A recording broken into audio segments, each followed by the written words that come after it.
पाचिला कदली आपण मैंने बहुत सारा रेसिपी बनई किंतु थरे यही पैनकेक को बनातु बहुत टेस्टी लगे खायापी बहुत कम समय आपण मैंने बनईकी खाई पारे। नमस्कार मु इप्सिता मो चैनल इप्सिता किचन में आपण समस्त को अनेक अनेक स्वागत। आज मु आपण मानक पई नै आसी पाचिला कदली एक रेसिपी जोटा कि बनाना पैनकेक आपण माने घरे पूरा एटा को इजीली बनी परिबे। तेबे चलंतु आज रो रेसिपी को स्टार्ट करबा। यही पैनकेक को बनैबा पई मोडी 3टी पाचिला कदली 1 बाउल अटा नहीं 1 बाउल क्षीर अल्प गुड़ को नहीं प्रथम मिक्सिंग जार नहीं से कदली गुड़िक सब काटिकी देदेबा। आपण मैंने चाहिए यहाँ को मैदारे भी नहीं करें गुड़ को स्किप करके चीनी रे भी बनई पारे। देखो तापर अटा को मुझे दे दूँगी क्षीर को से ऐड करवा गुड़ को भी से देदेबा। आपण मानकर जी क्वांटिटी मीठा दरकार आपण मैंने सेतिकी देबे।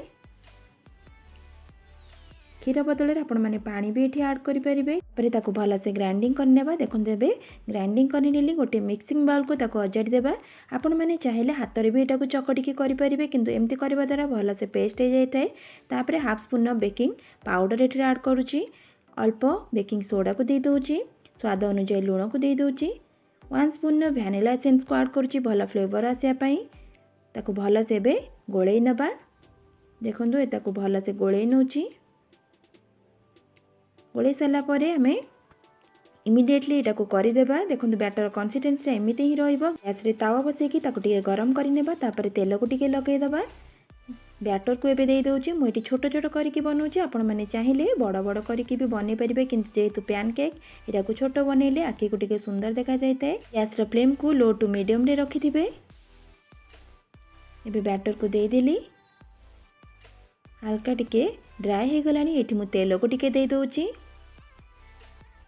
आपण मैंने बिना तेल रे भी यहाँ को बनई पारे। एबे तेल को देखो देदेली ऊपर साइड हल्का हो आसलानी टिके ताको आमे उल्टे नबा आर साइड को।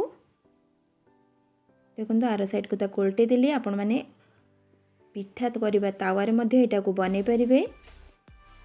टिके आउ तेल को ये देदेबा। तेल को दे सारा पर टिके स्पैचुला साहाय्य ताको प्रेस करि नेबा। टिके हल्का रे प्रेस करि नेबे आर साइड को आउ टिके उल्टे दबा। देखो कलर भी ये पूरा चेंज हो गलानी पूरा हमर केक टी तेरा रेडी हो गला।